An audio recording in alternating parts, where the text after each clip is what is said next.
Welcome to the 10-Minute Life Coaching Program. My name is Jay Cleveland Payne. I train people for improved personal and professional development, offering my assistance for those ready to develop their goals into tangible, focused, and achievable plans of action. And this podcast is one of the tools I use to complete that mission. Now, how the podcast works is simple. You just listen, and in 10 minutes' time, we'll have a pretty solid life lesson you can take along for your personal and professional development. You can take it right now and apply something to what you're doing right now. And if the lesson sounds like something that's very familiar, as if something you may already be doing at the moment, this is your reinforcement. This is me telling you that what you're doing right now is a great idea. It's a good plan. It just may need a little more time and seasoning to get to where it needs to be for completion. And if you need some help with that, maybe I can help you out there as well. Find me at the website, 10minutelifecoach.com. Now, you may have an idea that you think is an awesome idea. You think is a great idea. You have a project lined up that you think will make you that whatever, the millions, the billions, that very famous person that you really, really, truly aim to be. The problem is you have naysayers, and you should always have some naysayers. We'll get to that in a minute.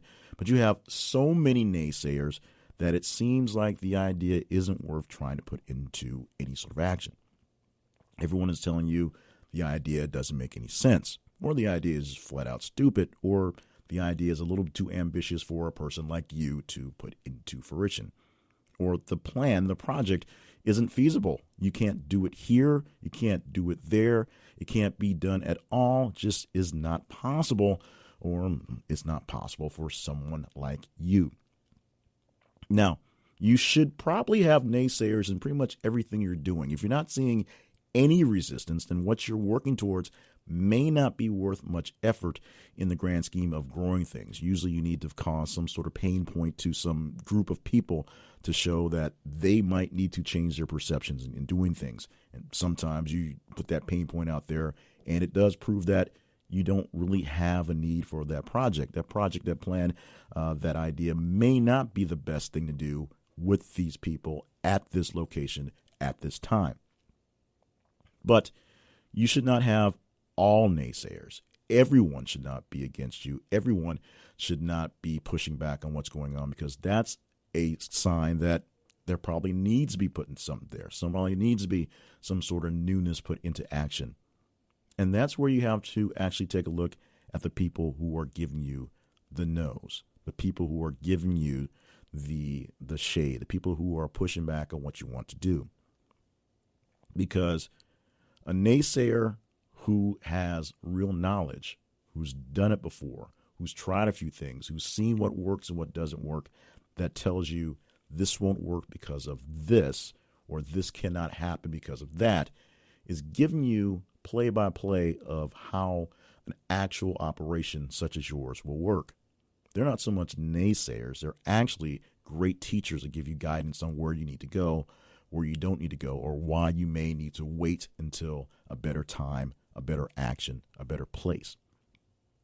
The problem is that most of the naysayers are just people who don't want you to do it. And the reasons are varied, from they don't want you to get hurt if something doesn't go wrong, to they don't want to have to do something on their own if something goes right. They're not ready to upgrade themselves to keep up with you. They're not ready to upgrade themselves just in general to keep up with themselves, to be honest. They like being where they are. They like being kind of deflated and kind of distressed and kind of depressed, because even if it sucks, it's what they know. It's natural. It's something that's easy to do.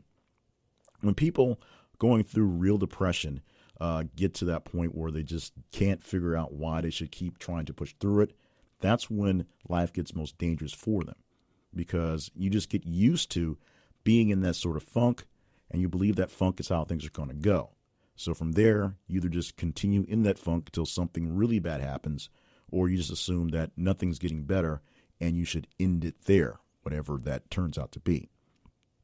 We're talking to you today as an innovator, as a trailblazer, as someone who wants to do something. Maybe it's not the most ingenious or most imaginary or the most new thing in the world, but it is to you.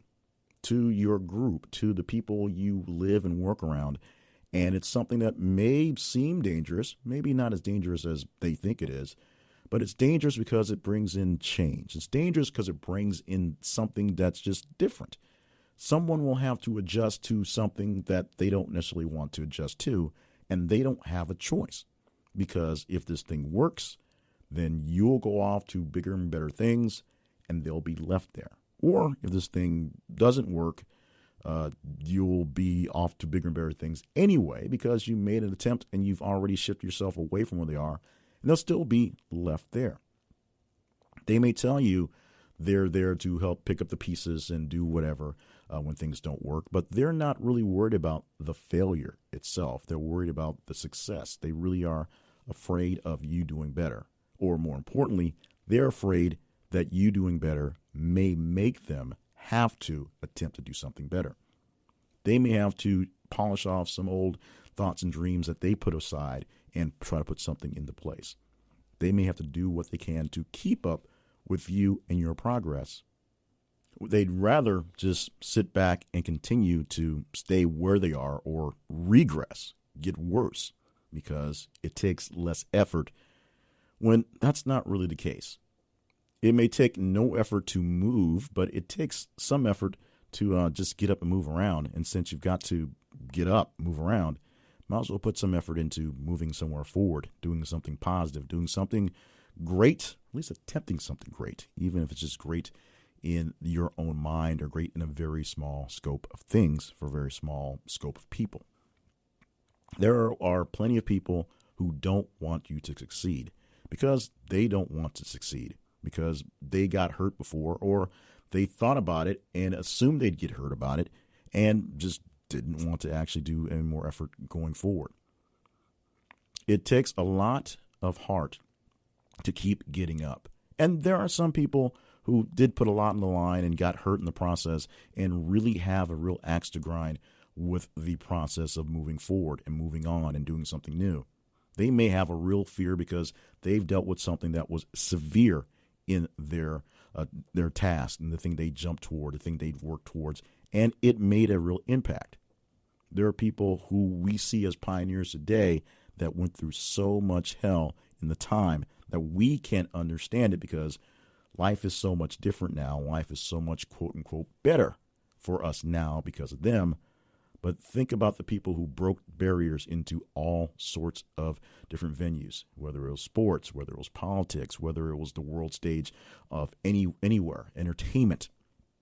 There's so many people who were not allowed to do things that found a way to do them well, and had to prove themselves only to be knocked back because they were different and they weren't supposed to be doing those great things. You may have something in yourself that is great. No, you do have something in yourself that is great. Your ideas may be that idea itself. Maybe it's something else. Maybe you'll learn something while putting forth that idea that will put you in place to join up with someone else to do other great things in other capacities. Don't really know until you try it. But remember, there will always be naysayers. There's always somebody who's going to resist your change because there should be some resistance to the change. There should be some resistance to a need to change because that tells you there's a new way to go. You find people who support you, support your way to go, and think that what you have going on might be a new way, not necessarily a better way, but a different way to do things. And you latch onto those folks because there will always be naysayers.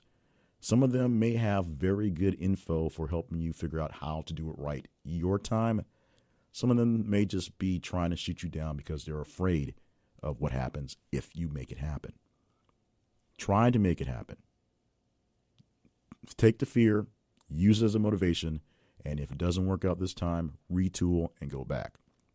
The amazing thing about getting back up and doing again and again and again what didn't work the first, second, third, 38th, whatever time, is that each time you do it, as long as you learn something new, you get closer and closer to something. And maybe it's not up for you to make that breakthrough. Maybe you're supposed to hand it off to someone else. But you, in that motion, will get that person that much closer to the real breakthrough. And that's going to be it for this edition of the 10-Minute Life Coach podcast. Thank you again for listening in for the podcast, whether you catch it via Apple Podcasts or Stitcher or Spreaker, or you use your own special podcatcher because you don't like the format of whatever is out there. Thank you so much for subscribing. We would love it if you sent us some reviews or gave us some reviews. I know everyone asks about reviews on Apple Podcasts or iTunes, whatever it's called, and that's the kind of the granddaddy of them all. But just send us a review of what you think about what's going on. Go to the website, 10minutelifecoach.com, and click on the link for this episode or any episode you listen to, and give us a review of it on that podcast link in the website. That's a great place as well. Also, all details about the podcast and what we can do for you from the 10-Minute Life Coach and other options are at the website. Once again, 10minutelifecoach.com. My other projects, find out about me at jclevelandpayne.net and email me at jclevelandpayne@gmail.com, and just kind of be aware that I sift through it all day long. It's kind of spammy. That's basically my bucket of everything email. So I will get it. I will see it.